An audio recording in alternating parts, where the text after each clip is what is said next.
Là, à côté de lui, à côté, la Centrafrique, là, le Centrafrique, le Centre, c'est pareil. Le Centrafrique, là, a réglé le problème des rebelles en 3 mois. Pourquoi Tshisekedi ne s'est jamais déplacé pour aller voir Touradéra pour dire, mais comment toi tu as fait?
Là, à côté de lui, à côté, la Centrafrique, là, le Centrafrique, le Centre, c'est pareil.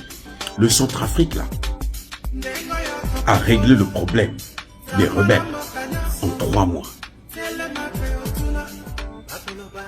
Pourquoi Tshisekedi ne s'est jamais déplacé pour aller voir Touradéra pour dire, mais comment toi tu as fait? Comme ça, il parle en tête à tête, on lui dit, voici ce que tu es en train de faire. Ce que j'ai fait, fais ça et ceci, tu verras ce que ça va donner. Comment expliquer ça? Comment expliquer son échec? Lui préfère aller prendre des Kenyans. Les Kenyans viennent, quand ils occupent une ville, ils interdisent à l'armée congolaise de mettre les pieds. Exactement ce que faisait Barkhane au Mali. Alors, quelle est la différence? Ça veut dire que qui est derrière ces pays-là? Mais ce sont les Occidentaux. Mais il faut être logique quand même. Ils peuvent avoir la même technique d'occupation, d'envahissement, et puis ne pas être en liaison. Ça n'a aucun sens. Barkhane et les autres là, c'est ce qu'ils faisaient au Mali.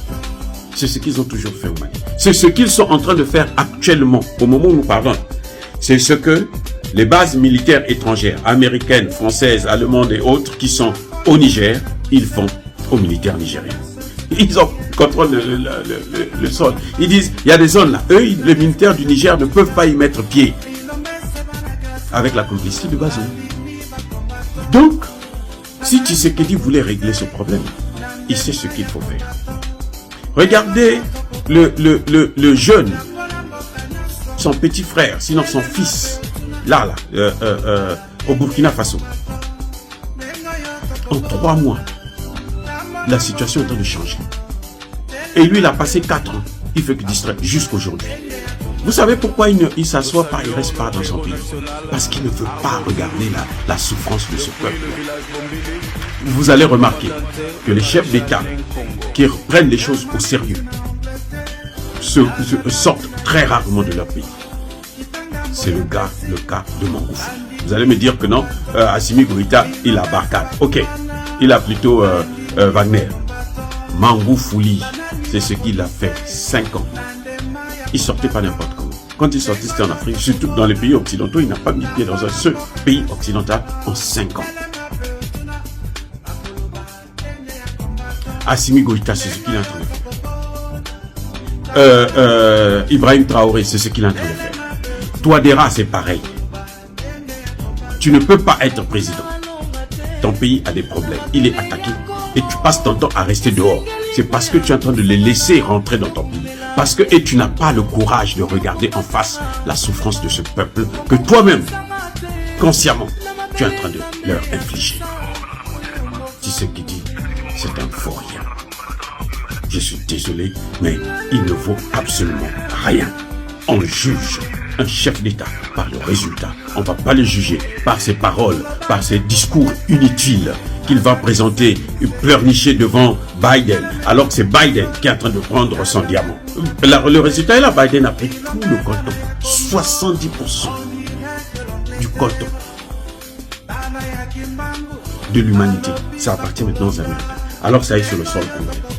Il n'a même pas pu négocier pour dire, bon écoutez, moi je vous donne ça, mais remettez, enlevez-moi d'abord les Angolais là.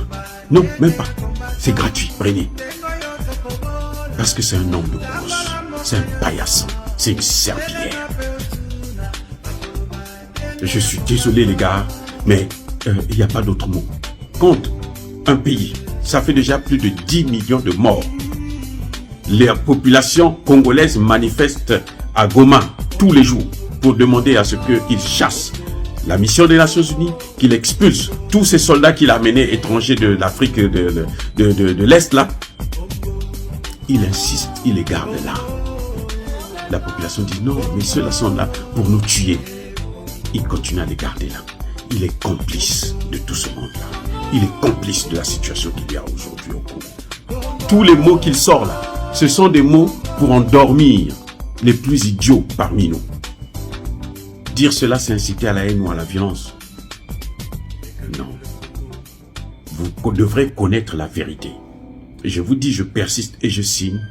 Tshisekedi, c'est un mondialiste. Et il ne vaut absolument rien. Il ne fera rien.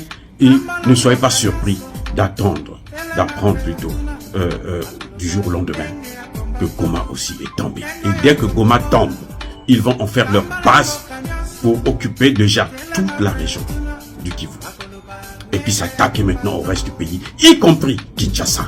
Je vous dis les Congolais, vous qui croyez que nous sommes en train de s'amuser, y compris Kinshasa. Et Kinshasa est déjà bouclé parce que vous avez au Centrafrique, il y a des Rwandais.